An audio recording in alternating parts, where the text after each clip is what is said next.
అబ్బాయి ఎంత మంచి పిల్లాడు, ఈ రోజుల్లో కూడా ఎంత సంస్కారంగా ఉన్నాడు. వీళ్ళ అమ్మ చాలా పద్ధతిగా పెంచినట్టుంది. దేవుడు ప్లీజ్ దేవుడు ఒక్క గవర్నమెంట్ జాబ్ పిల్లలు సెట్ చేయడం నీకు దండం పెడతాను. రే ఏం చేస్తున్నా కత్తితో? ఈ కత్తే ఇప్పుడే పెద్ద సినిమా చూసి వచ్చా. నేను కూడా నా కాళ్ళు నరుకొని మన ఊరికి ఎయిర్పోర్ట్ తీసుకొస్తా.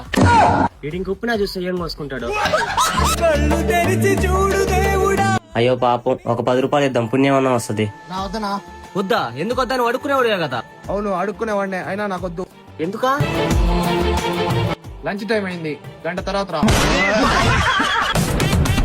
ఏమో డల్లు ఉన్నావా? ఆన్లైన్ లో చీర చూసాను రా, 50,000 ఉందా? అయితే డల్గానే ఉండలే. నేను నీకు వాట్సాప్ లో అమ్మాయి ఫోటో పెట్టా, చూసి ఎలా ఉందో చెప్పు. నేను చేసుకొని పోవా, నాకు నచ్చే ప్లాన్ చేసుకున్నా నేను. నీకు నచ్చిన కూర చేయను, నీకు నచ్చిన అమ్మాయిని చెట్ట పెళ్లి చేస్తాను అనుకుంటావరా?